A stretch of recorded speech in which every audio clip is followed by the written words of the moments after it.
नमस्कार और स्वागत है। आज हम एक ऐसे विचारक की दुनिया में उतर रहे हैं जिनके विचार लगभग 2500 साल पुराने हैं। लेकिन ऐसा लगता है जैसे उन्होंने कल का अखबार पढ़कर लिखे हों। हम बात कर रहे हैं अरस्तू की।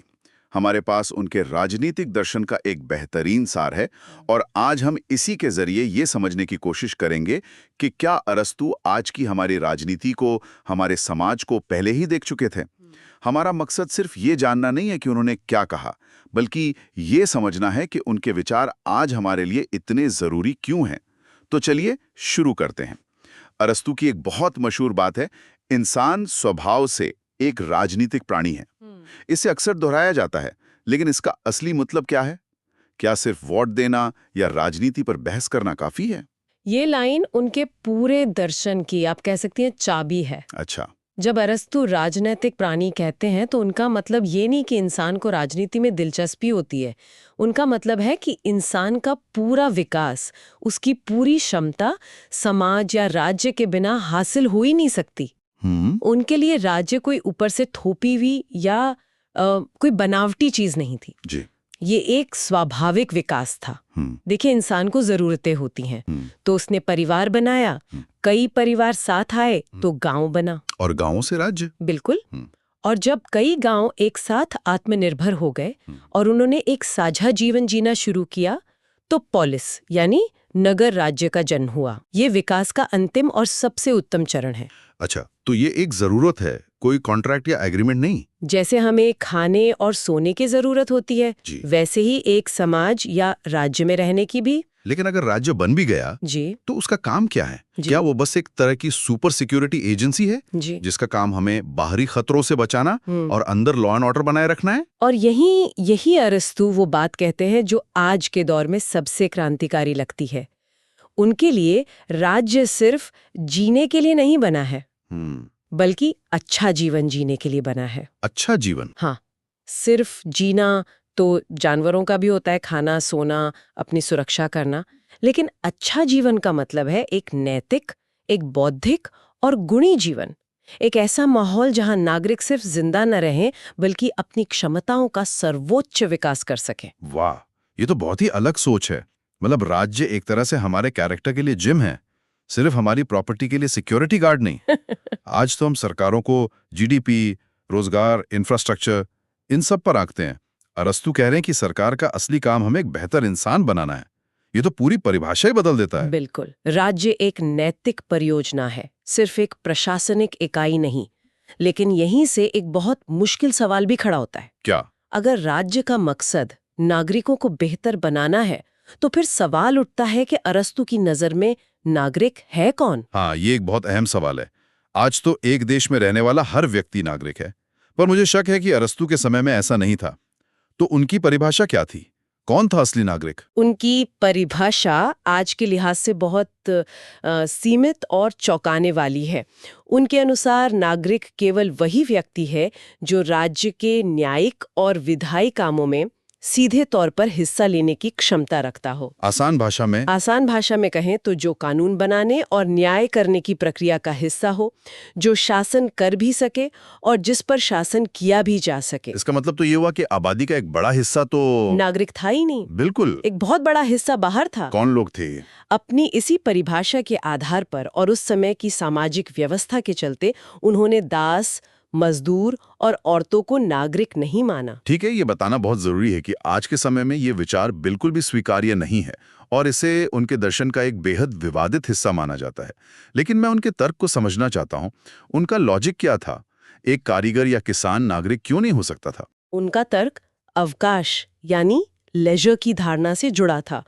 उनका मानना था कि एक अच्छा नागरिक होने के लिए, यानी राज्य के मामलों पर गहराई से सोचने और सही फैसले लेने के लिए, व्यक्ति के पास समय और मानसिक शांति होनी चाहिए। Free time. हाँ, उनका मानना था कि जो लोग दिन रात सिर्फ अपनी रोजी रोटी कमाने में लगे रहते हैं, उनके पास वो बौद्धिक अवकाश नहीं होता कि वे सार्वजनिक जीवन के लिए जरूरी विवेक और गुण विकसित कर सकें। तो ये एक एलीट सोच थी। जाहिर है, ये एक बहुत ही अभिजात्य सोच थी जो उस दौर की हकीकत को दिखाती है, लेकिन आधुनिक लोकतांत्रिक मूल्यों के सरासर खिलाफ है। सही बात है। तो अगर राज्य का मकसद अच्छा जीवन देना है और ये कुछ गिने चुने नागरिकों के लिए है, तो ये इस पर भी निर्भर करता होगा कि उस राज्य को चला कौन रहा है।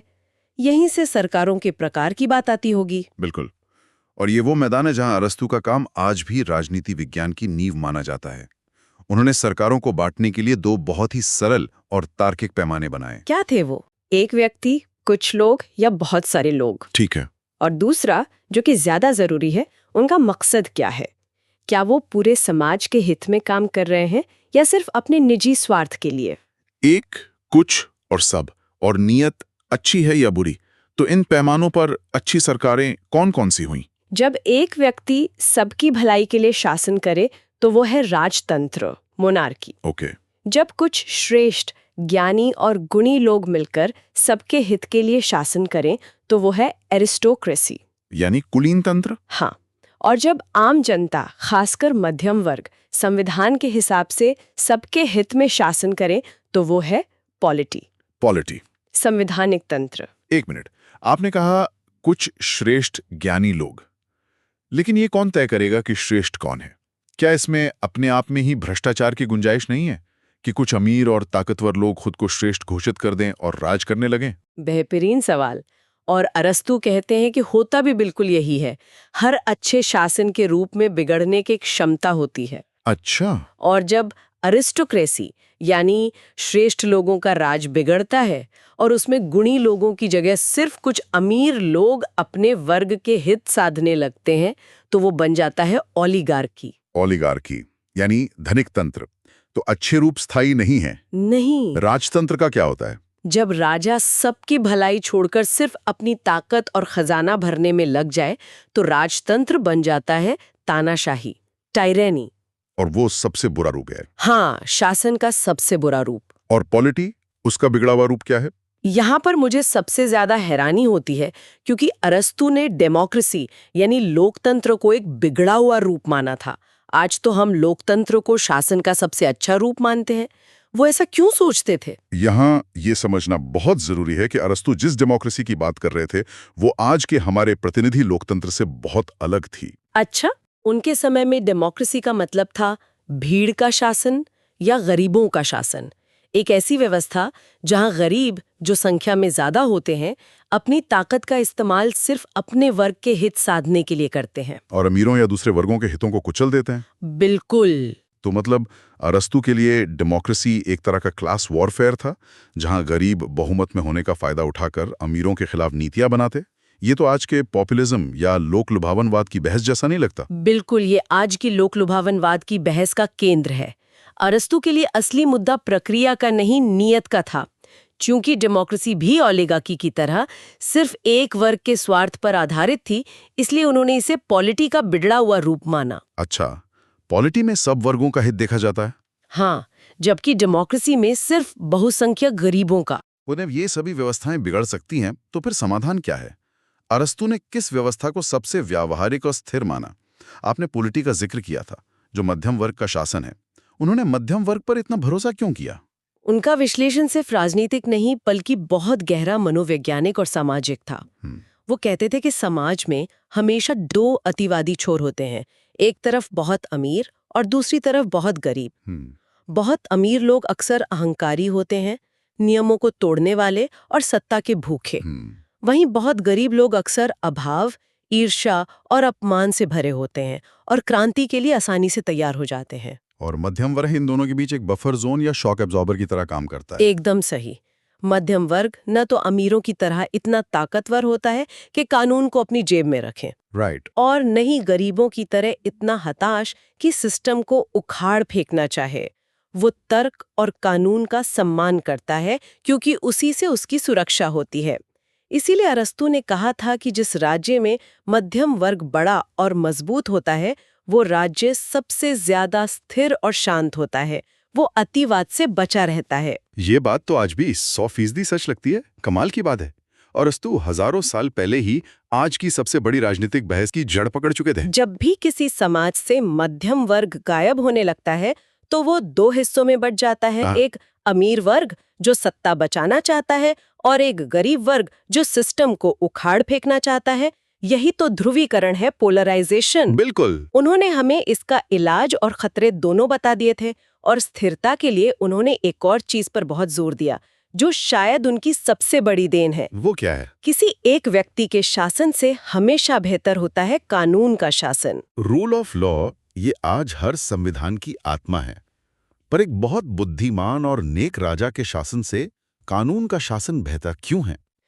क्योंकि उनके शब्दों में कानून भावना रहित विवेक है। भावना रहित विवेक? हाँ, एक इंसान कितना भी बुद्धिमान और नेक क्यों ना हो, उसमें भावनाएं होती हैं। वो गुस्से में, लालच में, प्यार में या नफरत में आकर कोई गलत फैसला ले सकता है। उसकी पसंद नापसंद हो सकती है। लेकिन कानून तर्क पर आधारित होता है। वो सबके लिए एक समान और निष्पक्ष होता है। तो कानून का शासन एक तरह से खेल के नियमों जैसा है। नियम सबके लिए बराबर हैं, चाहे खिलाड़ी कितना भी बड़ा स्टार क्यों ना हो। लेकिन व्यक्ति का शासन ऐसा है जैसे रेफरी अपनी पसंदीदा टीम को जिताने के लिए नियम बदल दे। बहुत बढ़िया मिसाल है। कानून की सर्वोच्चता ही एक सभ्य समाज को तानाशाही से अलग करती है। ठीक है, तो एक स्थिर और अच्छे राज्य के लिए हमें एक मजबूत मध्यम वर्ग चाहिए और कानून का राज चाहिए। ये तो हो गया सिस्टम का हार्डवेयर। लेकिन इसका सॉफ्टवेयर कहाँ से आएगा?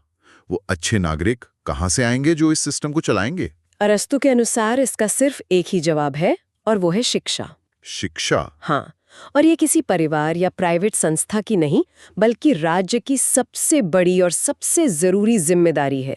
उनके लिए राज्य का काम सिर्फ सेना बनाना या व्यापार की देखभाल करना नहीं है, बल्कि नागरिकों को शिक्षित करना है। और मैं अंदाजा लगा सकता हूं कि उनकी शिक्षा की धारणा सिर्फ अच्छी नौकरी पाने या कोई स्किल सीखने तक सीमित नहीं होगी। बिल्कुल नहीं। आज हम शिक्षा को अक्सर करियर बनाने का एक जरिया मानते हैं।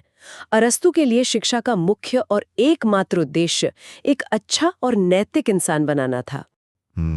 एक ऐसा नागरिक जो सही और गलत में फर्क कर सके, जो लालच और डर पर विवेक को तरजीह दे, जो अपने सार्वजनिक कर्तव्यों को समझे और जो राज्य के अच्छे जीवन के लक्ष्य में अपना योगदान दे सके। शारीरिक, नैतिक और बौद्धिक विकास। हाँ, तीनों तरह का संतुलित विकास ही सच्ची शिक्षा है, और यही शिक्षा एक स्थिर पॉलिटी की गारंटी है। तो आज की इस पूरी चर्चा को अगर मैं समेटूं तो ऐसा लगता है कि अरस्तु हमारे समय के लिए एक आईना लेकर खड़े हैं।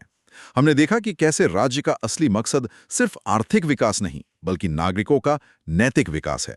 हमने उनकी नागरिकता की सीमित परिभाषा और उसके पीछे के तर्क को भी समझा।